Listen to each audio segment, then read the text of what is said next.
The blood was still dripping from Yorick Vaughn's side when he heard the hoofbeats, and he thought with bitter certainty that death had finally come to collect him. He had been crawling through the forest for what felt like hours, leaving a trail of crimson behind him on the moss and fallen leaves. The bandits had taken everything: his horse, his supplies, the money he had been carrying to buy seed for spring planting, and they had left him with a knife wound that burned like hellfire with every ragged breath. The world kept tilting sideways, trees blurring into shadows, and Yorick knew that if he stopped moving, he would never move again. But his arms had given out a few minutes ago, and now he lay face down in the dirt, listening to those hoofbeats getting closer and closer.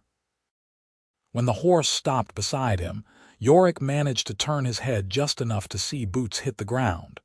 Big boots. Then a figure crouched down, and Yorick's fading vision focused on a face that made his heart seize with fresh terror: green skin, tusks, pointed ears beneath a hood, an orc.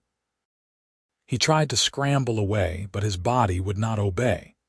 The orc woman, and she was definitely a woman, with a face that was somehow both fierce and oddly delicate, studied him with eyes the color of amber. She said nothing. She simply reached down, and Yorick flinched, waiting for the killing blow. Instead, she lifted him. Yorick cried out as strong arms scooped him up from the ground, sending fresh agony through his wounded side. The orc woman carried him as though he weighed nothing, and before Yorick could process what was happening, she had hoisted him onto her horse and swung up behind him. Her arm wrapped around his chest, holding him steady against her, and then they were moving. "Wait," Yorick tried to say, but his voice came out as barely a whisper. "What are you?" Why? The orc woman did not answer. She simply urged her horse forward into a steady trot, and Yorick felt consciousness slipping away from him like water through cupped hands. The last thing he registered before darkness took him was the strange gentleness with which she held him, keeping him from sliding off the saddle. When Yorick woke, it was to the rhythm of hoofbeats and the smell of leather and horse and something earthy and clean that he could not identify. Pain still radiated from his side, but it felt different now, sharper, more focused. His shirt was gone, and when he managed to look down, he saw that someone had bandaged his wound with strips of clean cloth. The orc woman's arm was still around him, holding him upright in the saddle. Yorick's first instinct was to pull away, but his body was too weak, and besides, if she had wanted to kill him, she'd had ample opportunity while he was unconscious. "You are awake," the orc woman said. Her voice was deeper than a human woman's, with a rough quality to it, but not unpleasant. "Do not try to move too much. The wound was deep. Yorick's throat felt like sandpaper. "You bandaged me." She did not respond to that. Instead, she said, "We will ride until nightfall, then we rest." "Where are you taking me?" Silence. Yorick tried to turn his head to look at her face, but the movement made his vision swim. "Why did you save me?" More silence. The orc woman simply guided her horse through the forest, her arm a steady bar across Yorick's chest, and after a while, he stopped asking questions because it was clear she had no intention of answering them. The first day and night passed in a haze of pain and confusion. When darkness fell, the orc woman dismounted and lifted Yorick down with the same careful strength. She laid him on a bedroll, gave him water from a leather flask, and checked his bandages with brisk efficiency. Then she made a small fire and cooked something that smelled surprisingly good: rabbit, Yorick thought, though he could not be sure. She ate in silence, not looking at him. Yorick watched her through half-closed eyes, trying to reconcile what he was seeing with everything he had been taught about orcs. She was tall and powerfully built, with shoulders broader than his own and arms that spoke of considerable strength. But there was nothing monstrous about her. Her movements were economical and graceful. Her profile in the firelight showed high cheekbones and a strong jaw, the small tusks curving up from her lower lip in a way that was oddly. He did not let himself finish that thought. "Thank you," Yorick said quietly, "for saving me, for this." The orc woman's gaze flicked toward him briefly, then away. She said nothing. "My name is Yorick. Yorick Vaughn. I have a farm about 20 miles south of Sleep," she said flatly. "You need rest." It was not a suggestion. Yorick closed his mouth and closed his eyes, and despite everything, the pain, the strangeness of his situation, the fact that he was alone in the wilderness with an orc who refused to speak to him, exhaustion dragged him down into sleep. The second day was much like the first. The orc woman lifted him back onto her horse at dawn and rode steadily northward, or at least Yorick thought it was northward. The trees grew thicker here, older, and the sunlight filtered through the canopy in golden shafts. Yorick drifted in and out of consciousness, aware of little except the steady rhythm of the horse beneath him, and the solid presence of the woman at his back. Once, when he woke with a gasp from a particularly sharp jolt of pain, he felt her arm tighten around him fractionally. "Almost there," she said, the first words she had spoken since dawn. "Almost where?" Yorick managed, no answer. That night she changed his bandages again. Yorick was more alert now, able to watch as she unwound the blood-stained cloth and inspected the knife wound with a critical eye. Her hands were large and calloused, but surprisingly gentle. "It is healing," she said, more to herself than to him. "No infection." "You know healing?" Yorick asked. A pause. Then, reluctantly, "Some." "Where did you learn?" She did not answer. Instead, she spread some kind of salve on the wound it stung, and Yorick hissed through his teeth and wrapped fresh bandages around his torso. When she was done, she sat back on her heels and looked at him directly for the first time. Her eyes were extraordinary. Bright amber, almost gold, with an intensity that made Yorick's breath catch. There was something in her gaze that he could not read, wariness perhaps, or calculation, or something else entirely. "Why do you ask questions?" she said. "Because you saved my life and I do not understand why," Yorick said honestly. "Because I have been taught my whole life that orcs are, and yet you—" He trailed off, not sure how to finish that sentence without causing offense.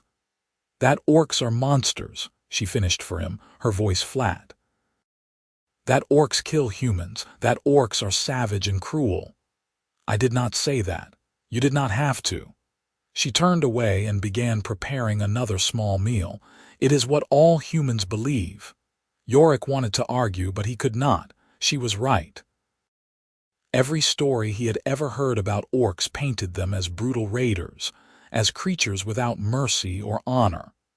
And yet this orc woman had found him dying in the forest and had not only spared his life, but was actively keeping him alive.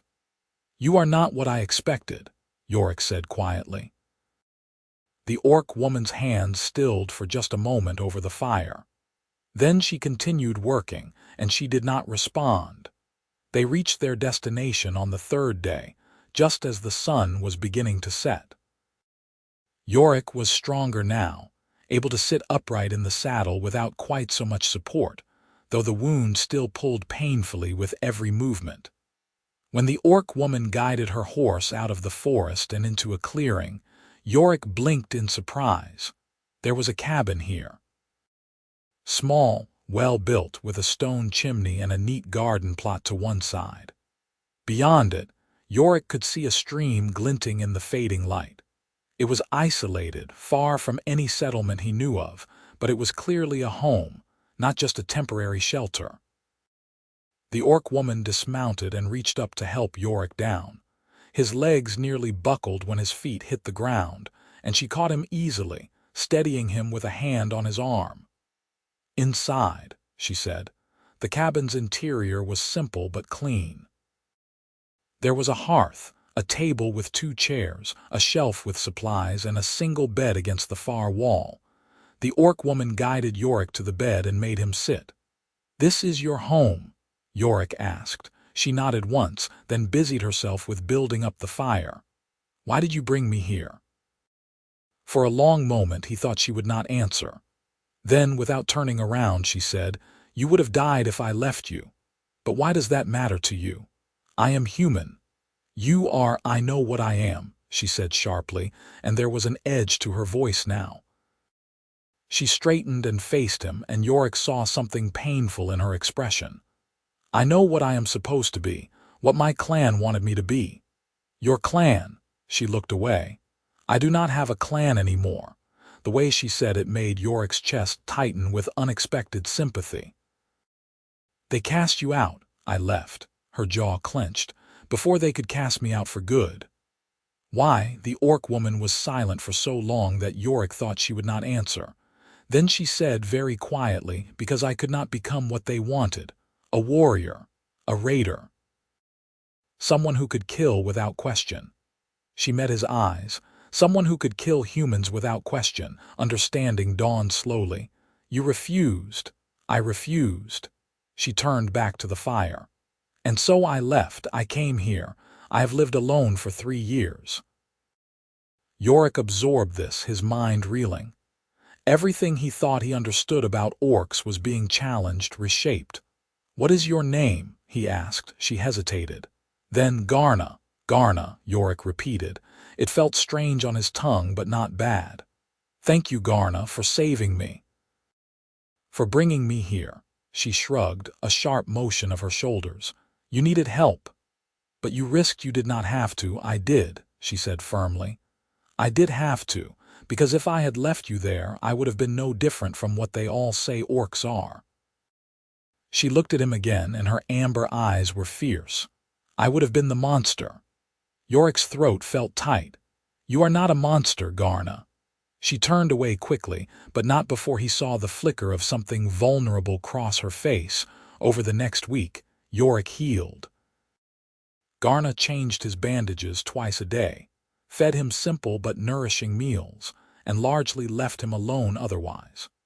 She spent her days outside tending her garden, hunting, chopping wood while Yorick rested and regained his strength. At night, she slept on the floor by the fire, insisting he take the bed until he was recovered. It was strange, this enforced domesticity. Yorick found himself watching her more than he probably should, noticing small things. The way she moved with such quiet confidence. The care she took with her work, whether it was skinning a rabbit or weeding the garden. The fact that she hummed sometimes while she cooked, a low, tuneless sound that she seemed unaware of making. She was still reserved, still reluctant to talk, but Yorick was patient. He asked her questions in the evenings, and sometimes she answered. He learned that she was 22, that she had left her clan's territory in the northern mountains, that she had taught herself to build this cabin and survive alone through trial and error. He learned that she missed her mother, who had died when Garna was young, but did not miss her father, who had been a clan war leader and had never understood his daughter's unwillingness to follow the path of violence. In turn, Yorick told her about his farm, about the life he had been trying to build for himself after returning from military service in the Southern Territories. He told her about losing his parents to fever 3 years ago, about the loneliness of working land that had once been full of family. He told her about the bandits and about his plans to rebuild once he was able to return home. "If I can return home," he added quietly. "I have no horse, no money. Everything is gone." Garna was quiet, stirring the pot of stew over the fire. Then she said, "You can stay here until you are strong enough to travel. I will help you get back to your farm." Yorick looked at her in surprise. "You would do that? I brought you this far," she said simply. "I will see it through." There was something in her tone, a kind of stubborn determination, that made Yorick smile despite himself. "You are very kind, Garna. Whatever your clan believed, they were wrong about you." She did not respond, but he saw the tips of her pointed ears darken slightly, and he realized with a jolt of surprise that she was blushing. By the second week, Yorick was well enough to move around the cabin and even venture outside for short periods. His wound had closed cleanly, leaving what would surely be a scar but no lasting damage. He insisted on helping Garna with chores, though she was reluctant to let him do too much. "You will tear the wound open again," she said, frowning at him as he reached for the water bucket. "I cannot just sit and do nothing while you work," Yorick protested. "Let me help, please." Garna studied him for a moment, then sighed and handed him the bucket. "Fine, but if you start bleeding again, do not complain to me." "I would not dream of it," Yorick said, grinning. She rolled her eyes, but he thought he saw the corner of her mouth twitch. Working alongside her was different from simply watching. Yorick had always been a farmer, comfortable with physical labor, and he fell into the rhythm of it easily. They worked in companionable silence for the most part, but sometimes Garna would point something out a plant he did not recognize. A trick for sharpening an axe blade, the way to tell if a stream was safe to drink from, and Yorick found himself appreciating not just her knowledge but the way she shared it. Without condescension, without superiority, just a straightforward offering of information. One afternoon, as they were weeding the garden together, Garna suddenly said, "You are not afraid of me." Yorick looked up in surprise. "Should I be? Most humans are." "I was," Yorick admitted. "When I first saw you, I thought you were going to kill me. But you are not afraid now." "No." Yorick sat back on his heels, considering. "I suppose I am not. You have given me no reason to be afraid, Garna. You have been nothing but kind." She was quiet, her hands still moving through the soil. "My father used to say that kindness was weakness, that orcs who showed mercy to enemies deserved to be crushed. Your father was wrong." Garna's hands stilled. She looked at him, and there was something raw in her eyes. "How can you be sure?" "Because I am alive," Yorick said simply. "Because you could have left me to die, and instead you saved me. That is not weakness, Garna. That is strength. It takes courage to choose compassion when everyone around you says you should choose violence." For a long moment, Garna just stared at him.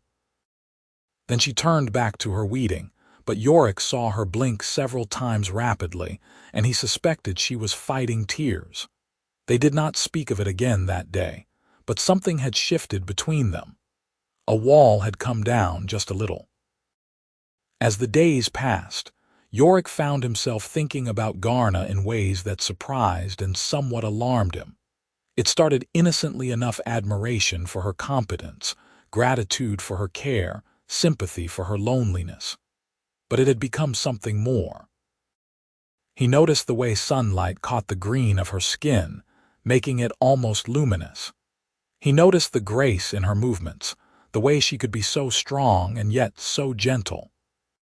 He noticed the rare smiles she gave him, the way they transformed her whole face, and he found himself trying to coax more of them out of her. This was dangerous territory. Yorick knew that. Even if Garna had not been an orc, even if the very idea of a human and an orc together was not taboo, she had given no indication that she thought of him as anything other than a responsibility. Someone she had saved and was now obligated to see safely home. And yet, one evening as they sat by the fire after supper, Garna asked him about his farm. What he grew, how much land he had, what his plans were for the coming season. "Assuming I can afford seed," Yorick said ruefully. "Those bandits took everything. It will be hard to start over." "You will find a way," Garna said with quiet confidence. "You are resourceful and stubborn." Yorick laughed. "Stubborn, very stubborn." There was a hint of amusement in her voice. "You argue with me every time I tell you to rest. Because you mother me too much. Someone has to. You do not take proper care of yourself." They were smiling at each other, and Yorick felt his heart do something complicated in his chest. This, he realized, This was what he had been missing on his lonely farm, not just companionship, but this. Someone who cared whether he rested, who argued with him about his stubbornness, who looked at him like he mattered. The silence stretched between them, suddenly charged with something Yorick could not name. Garna's smile faded, replaced by an expression that was almost uncertain. She looked down at her hands. "Yorick," she said quietly, "when you go back to your farm, will you—" She stopped, shook her head. "Never mind. Will I what? Nothing. It does not matter, Garna." Yorick leaned forward. "Tell me." She was quiet for so long that he thought she would refuse. Then, almost too softly to hear, she said, "Will you forget this? Forget me?" The question struck Yorick like a physical blow. "What? No. Why would you think? Because that is what humans do." Garna's voice was flat now, her walls going back up. "You go back to your lives and you forget that orcs are anything other than monsters. It is easier that way. Garna, look at me." Slowly, she raised her eyes to his. "I could never forget you," Yorick said, and he put as much sincerity into the words as he could. "You saved my life. You have shown me more kindness than I had any right to expect. How could I possibly forget that? But when you are back among other humans, I will remember," Yorick said firmly. "I will remember you, Garna, I swear it." She searched his face, looking for something. Then she nodded once and looked away, but not before Yorick saw the shine of moisture in her eyes. They sat in silence for a while longer, the fire crackling between them, and Yorick thought about all the things he wanted to say but did not know how. 3 weeks after Garna had found him bleeding in the forest, Yorick was fully healed. The wound had left a puckered scar on his side, but he could move without pain, could work a full day without exhaustion. There was no reason to delay his return home any longer. Except that he did not want to leave. The realization had been building for days, but it hit him with full force one morning as he watched Garna working in the garden. He did not want to leave this cabin. He did not want to leave her. The thought of going back to his empty farm, to a life of solitary labor and quiet loneliness, felt unbearable. But what was the alternative? He could not simply invite himself to stay here indefinitely. This was Garna's home, her refuge. And more than that, what would he even be asking for? Friendship. Something more. The very idea of something more with an orc woman should have been unthinkable, but Yorick found that it was not unthinkable at all. It was, in fact, all he could think about. He was still wrestling with these thoughts when Garna approached him that afternoon, her expression serious. "You are healed," she said without preamble. "Well enough to travel." "Yes," Yorick said, his throat tight. "Then we should prepare to leave soon. Tomorrow, perhaps, or the day after. It will take several days to reach your farm, and the weather is good now." "Right, yes, that makes sense." Garna tilted her head slightly, studying him. "You do not sound pleased." "I am pleased," Yorick said quickly. "I need to get back. My farm, the planting season, all of that." "I just what?" Yorick took a breath. This was foolish, this was dangerous, but he could not seem to stop himself. "I will miss this place, miss you." Garna's eyes widened slightly. "Yorick, I know," he said quickly. "I know I have no right to say that. You have done more than enough, and I am grateful, and I do not want you to think I am not. But these weeks here, they have meant a great deal to me." Garna was very still. "They have meant a great deal to me as well," she said quietly. Hope flickered in Yorick's chest. "Have they?" "Yes." She looked away. "I have been alone for a long time, Yorick. It has been good to have someone here, someone to talk to, someone who does not look at me and see only a monster." "Because you are not a monster," Yorick said. He took a step closer. "Garna, you are one of the best people I have ever met. Human or orc, it does not matter. You are kind and strong and brave, and He stopped himself, but Garna's gaze snapped back to his. "You what?" Yorick's heart was pounding. "I do not want to leave you." The words hung in the air between them. Garna stared at him, her expression unreadable. "You do not know what you are saying," she said finally. "I do." "No," Garna shook her head.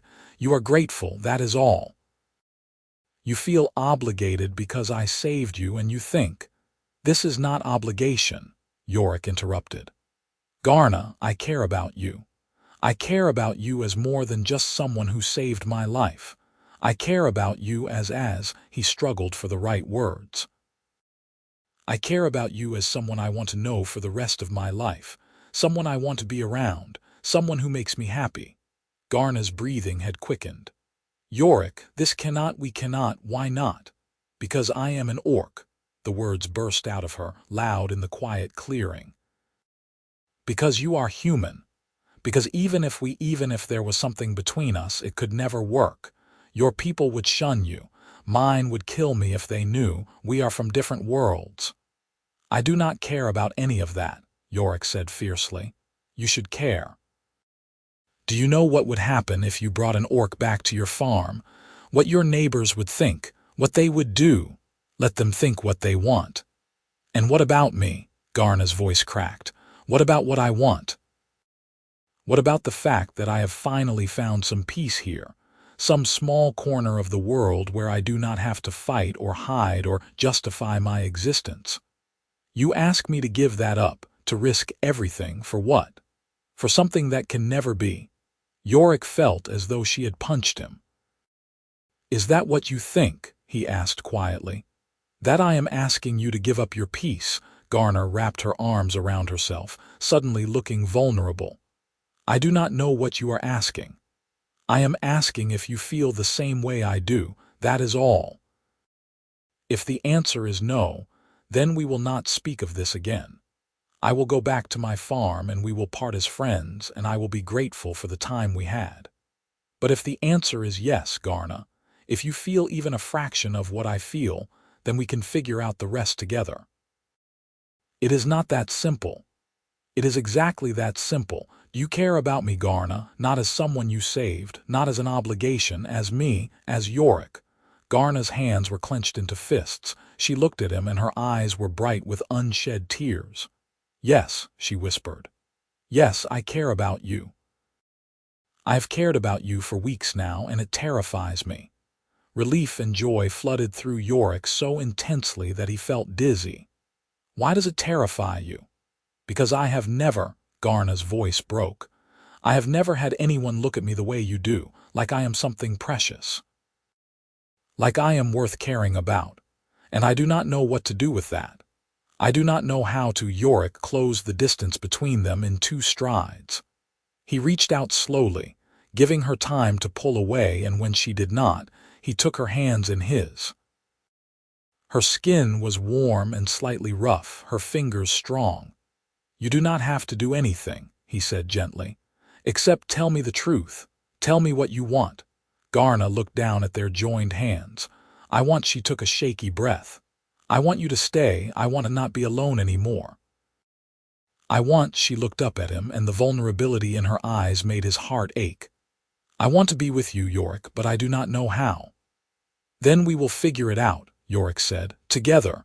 Your farm can wait, or I can sell it, or we can—" Yorick stopped, an idea forming. "Or you can come with me, not to live among humans if you do not want to, but the farm is isolated. We would have privacy. We could build a life there, the two of us." Garna was shaking her head.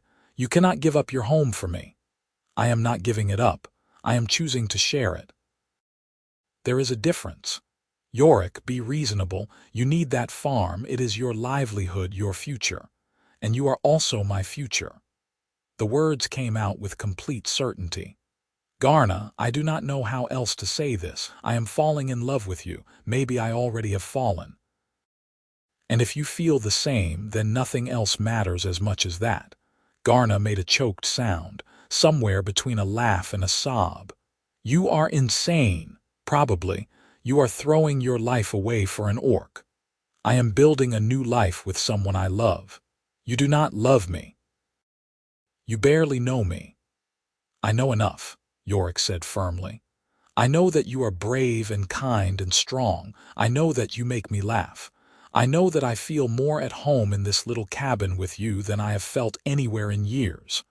I know that when I think about the future, I want you in it. That is enough for me. The question is it enough for you? Garna was crying now, tears spilling down her cheeks. I am afraid, she whispered. So am I, Yorick admitted. But I would rather be afraid with you than safe without you. She looked at him for a long moment, searching his face. Then slowly she reached up with one hand and touched his cheek, her fingers gentle. You truly mean this. I truly mean this, even though I am. I do not care that you are an orc, Garna. I care that you are you. That is all that matters. Garna closed her eyes, more tears leaking out. Then she opened them again and said, in a voice that was barely audible, I love you too, Yorick. I think I have loved you since I do not even know when. Maybe since you thanked me for saving you even though you were terrified. Maybe since you told me I was not a monster. I love you, and it scares me more than anything ever has. Yorick felt his own eyes stinging. It scares me too, but I think that is okay. I think it is supposed to be scary. You are very wise for a human, Garna said, and there was a ghost of a smile on her face. And you are very stubborn for an orc. She laughed wetly. And then, before Yorick quite realized what was happening, she leaned forward and pressed her forehead against his. It was not a kiss, not quite, but it felt just as intimate, just as important. Yorick brought his free hand up to cup the back of her head, his fingers tangling in her dark hair, and they stood there together in the sunlight, holding each other. And Yorick thought that he had never been so happy or so terrified in his entire life. They did not leave the next day or the day after that. Instead, they talked about what a shared life might look like, about the practicalities and the dangers and the possibilities. Garna was cautious, always looking for the problems, while Yorick was optimistic, perhaps foolishly so. But between them, they found a middle ground. They would go to Yorick's farm, but carefully. Yorick would go first, alone, to assess the situation and prepare the ground. He would tell his neighbors that he had been injured and robbed, which was true, and that he had been recovering with a friend in the wilderness, which was also true, if incomplete. He would feel out how much hostility there might be toward the idea of an orc in the area. If it seemed too dangerous, they would sell the farm and find somewhere more remote. If there was a chance it could work, Garna would join him, and they would face whatever came together. It was not a perfect plan.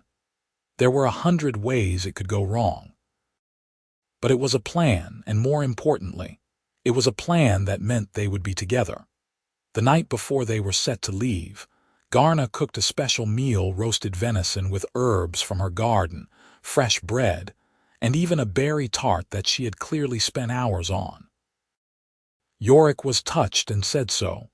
I wanted to mark the occasion, Garna said, a little shyly, the end of one life and the beginning of another.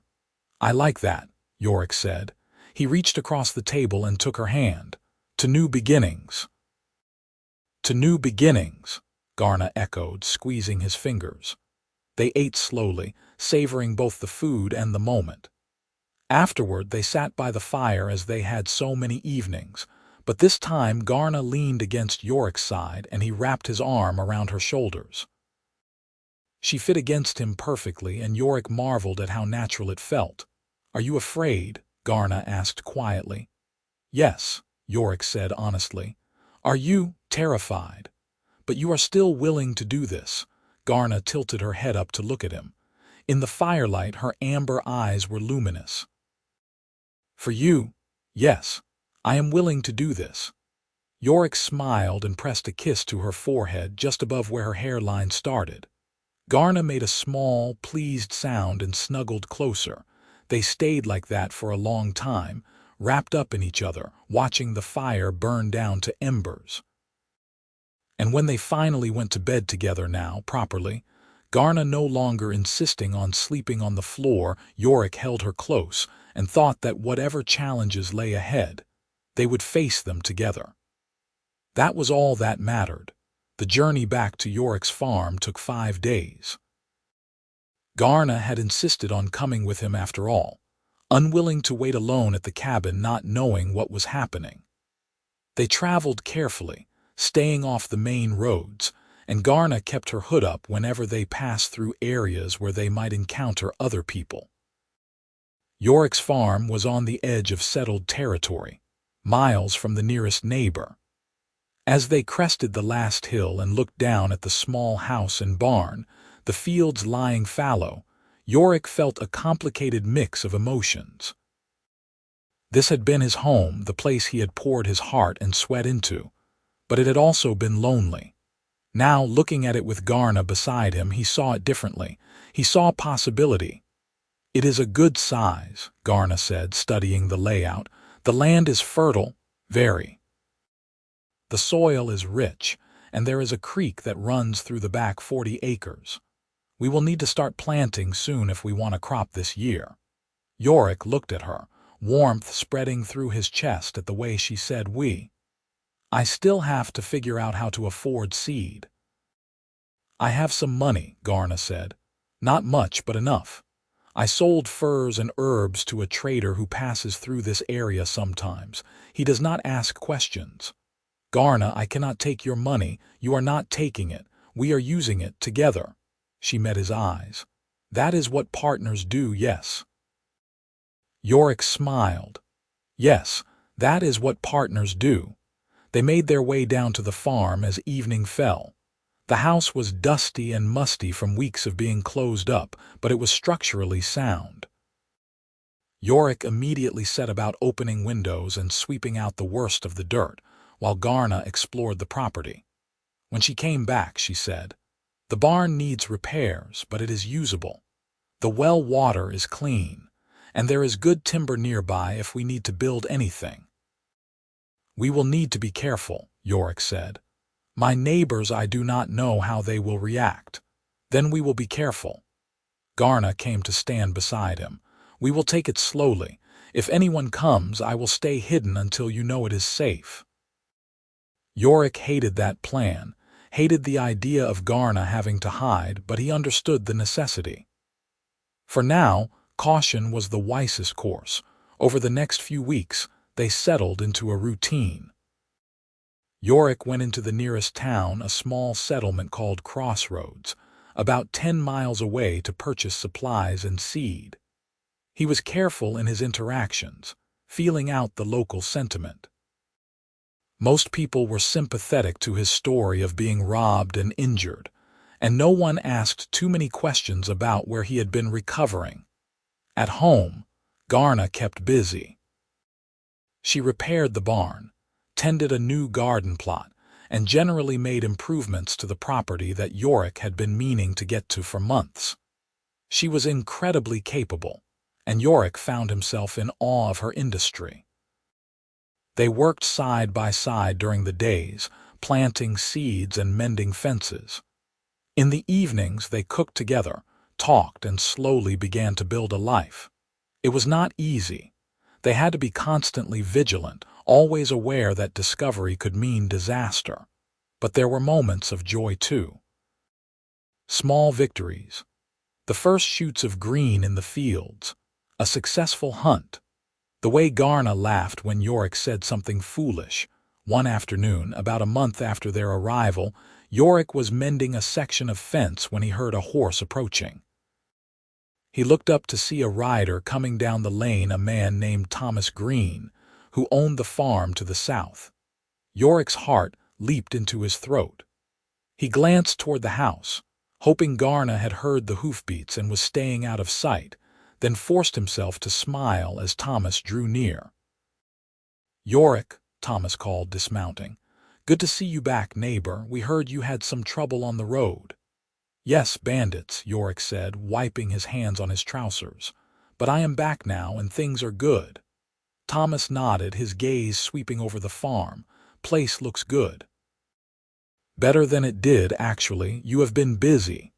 Trying to make up for lost time. I can see that. Thomas paused, then said casually, "Saw smoke from your chimney most nights. You have help staying here." Yorick's mouth went dry. "A friend," he said carefully. "Someone who helped me after the attack. They are staying for a while, helping me get back on my feet." "That is good. Good to have help." Thomas's expression was friendly enough, but there was a curiosity in his eyes that made Yorick nervous. "Well, I just wanted to stop by and make sure you were all right. If you need anything, let me know." "I will. Thank you, Thomas." Thomas mounted his horse and rode off, and Yorick released a breath he had not realized he was holding. That evening he told Garna about the encounter. She listened quietly, then said, "He suspects something, maybe, or maybe he is just being neighborly." "You do not believe that?" Yorick sighed. "No, I do not. He was looking around too carefully, asking about who is staying here. Then we need to be even more careful." "Or," Yorick said slowly, "we stop hiding." Garna stared at him. "What? We stop hiding?" Yorick repeated. "Garna, we cannot live like this forever. Always looking over our shoulders, always afraid someone will find out.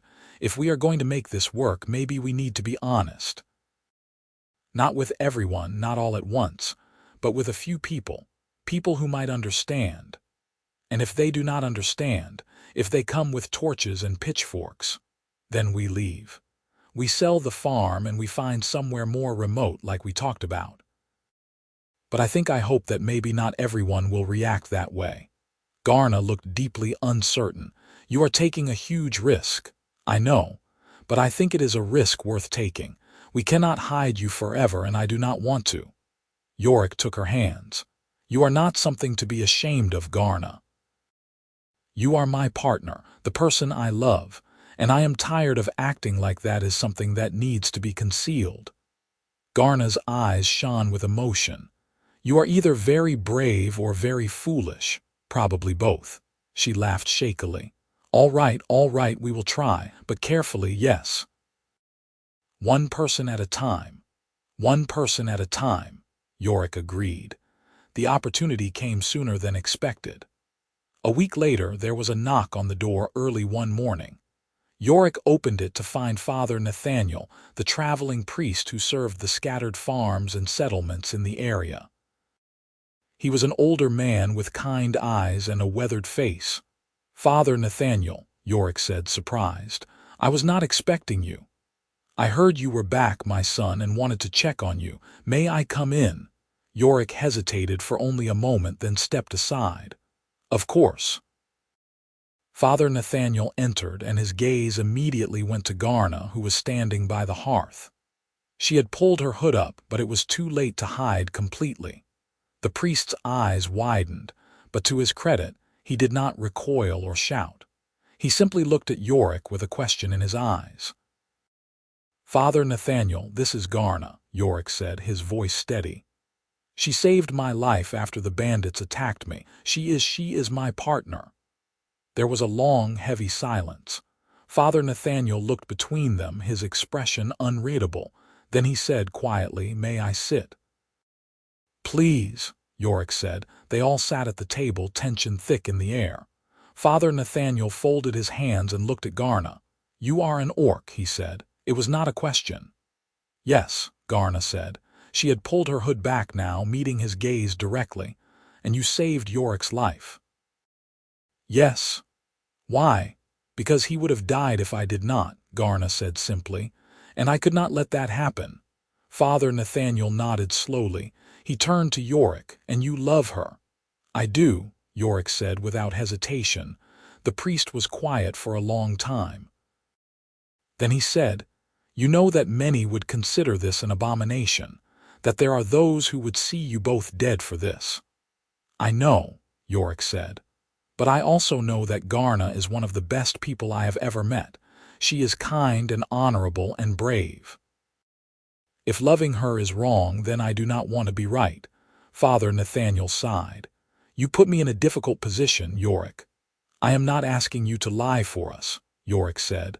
"I am just asking you to see her as I see her, as a person, not as a monster." The priest looked at Garna again, studying her. "Tell me about yourself," he said. And so Garna did. She told him about her clan, about her refusal to become a raider, about her years of living alone. She spoke simply and honestly, and Yorick could see Father Nathaniel listening carefully. When she finished, the priest was quiet for a moment. Then he said, "I have spent my life trying to teach compassion and understanding. It would be hypocritical of me to condemn you for living those principles." Hope flickered in Yorick's chest. "Does that mean?" "It means that I will not reveal your secret," Father Nathaniel said. "It means that I will pray for you both, that your path is safe and that you find happiness. But I cannot protect you from others, Yorick. You must understand that." "I understand," Yorick said. "Thank you, Father. Thank you for listening." Father Nathaniel stood, and Yorick and Garna stood with him.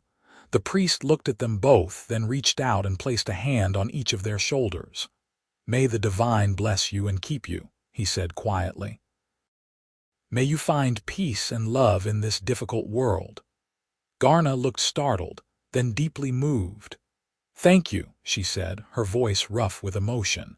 After Father Nathaniel left, Yorick and Garna stood together in the silence of the house. Then Garna turned and wrapped her arms around Yorick, holding him tightly. "That went better than I expected," she said. "It did," Yorick agreed, his face buried in her hair.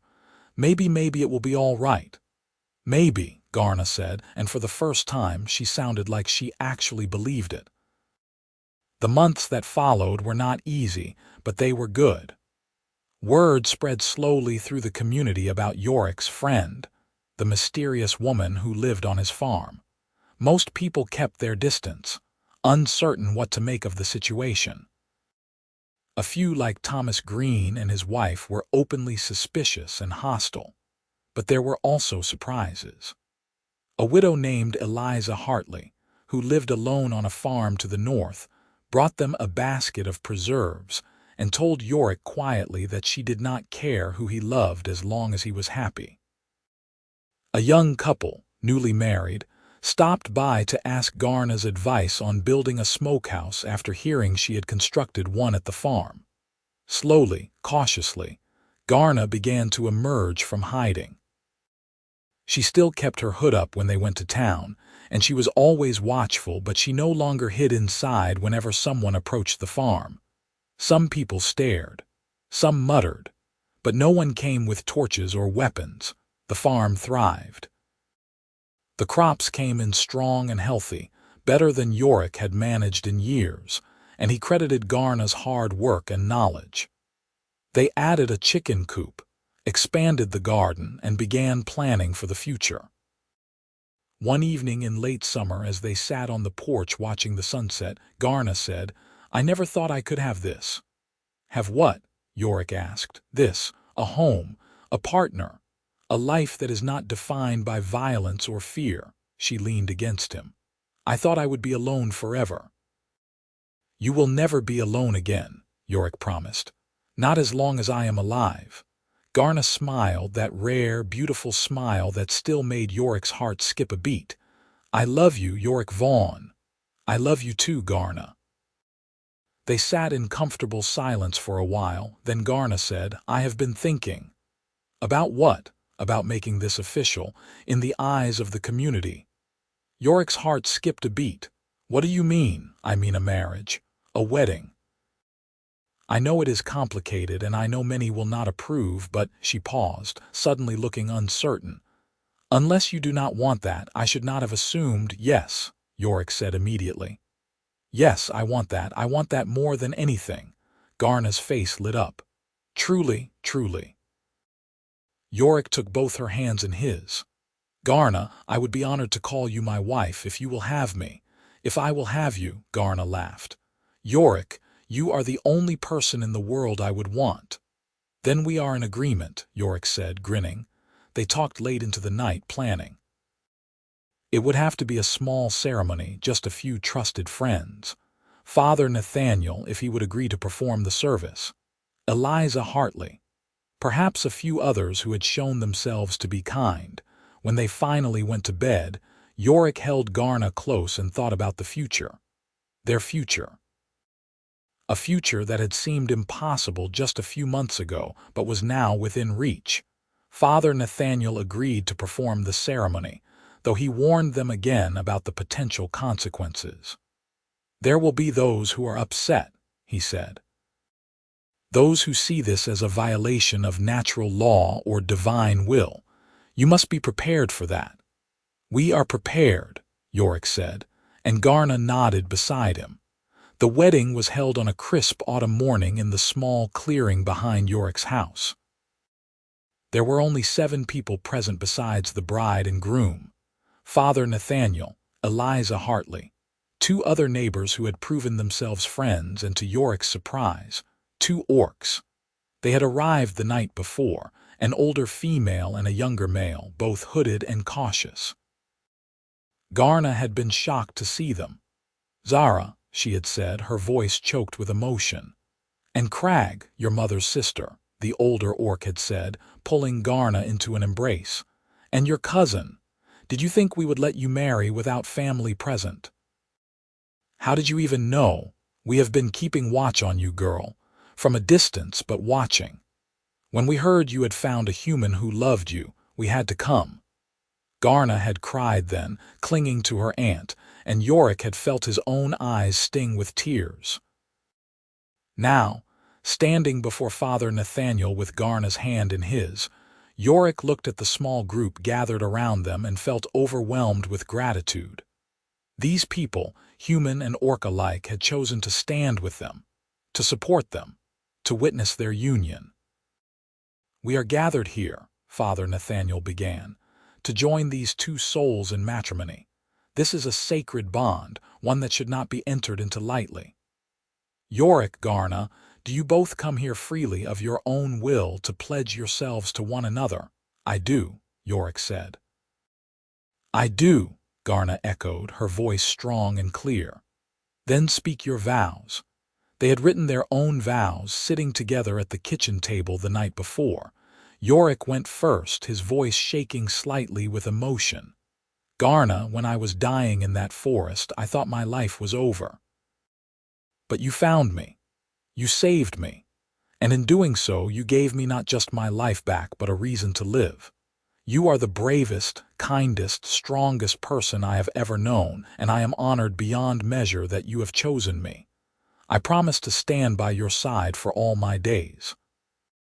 To be your partner in joy and in hardship, to love you with everything I am. This I swear." Garna was crying openly now, tears streaming down her green cheeks. She took a shaky breath and said, "Yorick, I spent years believing I was alone, that I would always be alone. That there was no place in this world for someone like me. Then I found you, and you showed me that I was wrong. You looked at me and saw not a monster but a person. Someone worth knowing, worth loving. You gave me hope when I had none, and love when I thought I did not deserve it. I promise to stand with you always, to be your shelter in the storm, to love you fiercely and completely for as long as I live. This I swear." Father Nathaniel smiled, his own eyes damp. "By the power vested in me, and before these witnesses, I now pronounce you husband and wife. Yorick, you may kiss your bride." Yorick cupped Garna's face gently in his hands and kissed her.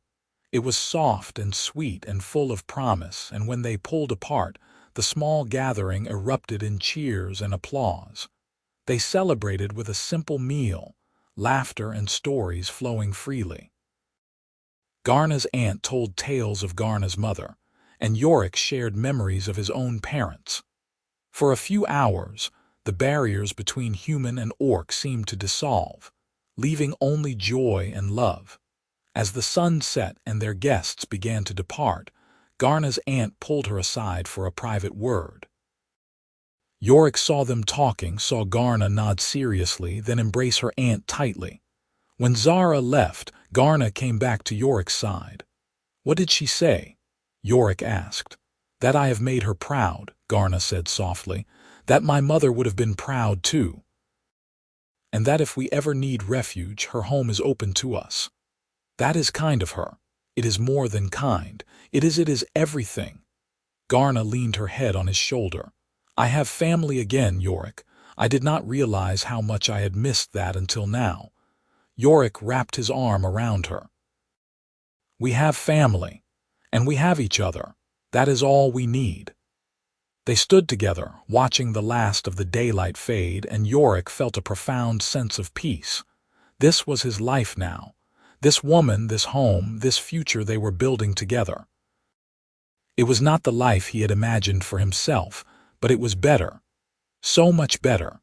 The first winter was hard, as winters on the frontier always were. But Yorick and Garna weathered it together, keeping each other warm through the long, cold nights, working side by side to care for the animals and maintain the farm. When spring came, they planted again, and the cycle continued. There were still challenges. Thomas Green remained hostile, spreading rumors and trying to turn the community against them. A few others followed his lead, but more people were kind than cruel, and slowly, grudgingly, their presence became accepted if not fully embraced. One spring afternoon, a year and a half after their wedding, Garna came to find Yorick in the fields. She had a strange expression on her face, nervous and excited all at once. "What is it?" Yorick asked, immediately concerned. "Are you all right?" "I am fine," Garna said. "Better than fine." "Yorick, I am with child." For a moment, Yorick could not process the words. Then their meaning hit him like a physical blow, and he let out a whoop of joy. He swept Garna up in his arms, spinning her around, and she laughed and clung to him. "You are sure?" he asked when he set her down. "I am sure. Aunt Zara came to visit last week, and she confirmed it. I am about 3 months along." Yorick felt tears streaming down his face. "We are going to be parents. We are going to be parents," Garna agreed, and she was crying too. They held each other in the middle of the field, the sun warm on their backs, and Yorick thought that life could not possibly get any better than this moment. The pregnancy was not easy. Garna suffered from terrible sickness in the early months, and Yorick worried constantly. But she was strong, and as the months passed and her belly swelled, she seemed to glow with health and happiness. They prepared the house, creating a small nursery in one of the spare rooms. Eliza Hartley brought baby clothes, hand-sewn and beautiful. Father Nathaniel stopped by regularly to check on them and offer his prayers. Even some of the neighbors who had been standoffish before softened, bringing gifts and offering congratulations. The baby came on a snowy night in late autumn, almost 2 years to the day after Garna had first saved Yorick in the forest. The labor was long and difficult, and Yorick was terrified, but Garna was fierce and determined, and when dawn broke, a baby's cry filled the house. "A boy," Eliza said, beaming as she wrapped the infant in a soft blanket. "A healthy, perfect boy." Yorick looked down at his son, their son, and felt his heart expand almost painfully. The baby had Garna's green skin and pointed ears, but Yorick's brown eyes and dark hair. He was beautiful. "What should we name him?" Garna asked, exhausted but radiant. Yorick thought for a moment. "What was your mother's name, Nara?" Garna said softly. "And my father was called Mikhail. What if we called him Naren, a blending of both?" Garna smiled through her tears. "Naren, I love it." Yorick carefully placed the baby in Garna's arms and kissed them both. "Hello, Naren," he whispered. "Welcome to the world." The years that followed were full and rich. Naren grew into a lively, curious child, loved by both parents and doted on by the small community that had accepted him. He had his mother's strength and his father's kindness, and Yorick saw in him the best of both their peoples. They had 2 more children, a daughter they named Mara, and another son they called Joran. The house that had once been so empty and lonely was now full of laughter and noise and love. Yorick's farm prospered. Garna's skills, combined with his own knowledge, made them one of the most successful operations in the region. They hired help during harvest season, providing work for those who needed it, regardless of whether they were human or orc. Slowly, painfully slowly, attitudes began to shift. It helped that Father Nathaniel was vocal in his support, preaching sermons about love and acceptance. It helped that Yorick and Garna were good neighbors, always willing to lend a hand or share their success.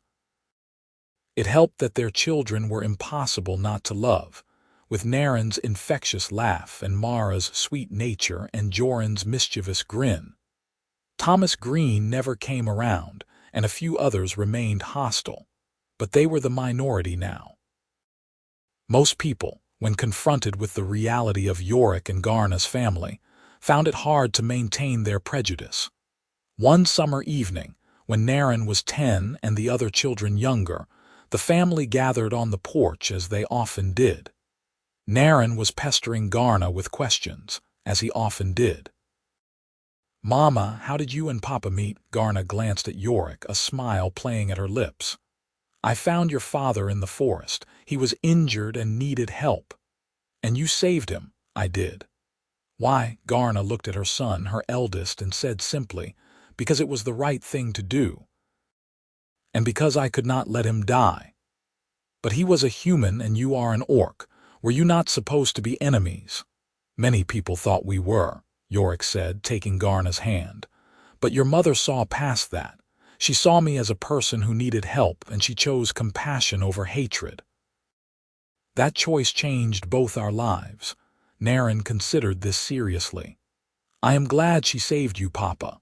"So am I," Yorick said, his voice thick with emotion. "So am I." Later, after the children had been put to bed, Yorick and Garna sat together in the quiet house. Garna's head rested on Yorick's shoulder and his arm was around her waist. "You ever regret it?" Yorick asked softly. "Saving me that day, all the complications it brought into your life." Garna lifted her head to look at him, her amber eyes warm in the lamplight. "Never," she said firmly. "Not for a single moment. You gave me everything, Yorick, a home, a family, a purpose.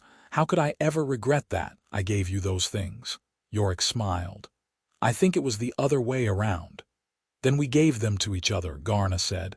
She cupped his face in her hand. "And I would do it all again in a heartbeat. I would ride 3 days with you bleeding on my horse. I would face the scorn and the hostility. I would risk everything because you are worth everything to me." Yorick kissed her, soft and deep, pouring all his love into it. When they pulled apart, he rested his forehead against hers. "I love you," he said. "I love you more than I have words to express." "I love you too," Garna whispered. "My husband, my partner, my heart." They sat together in the peace of their home, surrounded by the life they had built, and Yorick thought about that day in the forest. The day he had been dying, certain his story was over. The day an orc woman had lifted him onto her horse and ridden 3 days to save him, never once explaining why. He understood now, of course. She had saved him because she was good, because she was kind, because she had a capacity for love that transcended the boundaries her people and his had tried to impose, and in saving him, she had saved herself too. She had found a new path, a new life, a new family. They had saved each other, really. And in doing so, they had built something beautiful. Something that would endure long after they were gone, in their children and their children's children. A legacy of love that crossed all boundaries. Outside, the summer night was warm and full of stars. Inside, Yorick and Garna held each other close, grateful for every day, every moment, every breath they shared. It had not been an easy road, but it had been worth it. It had been worth everything.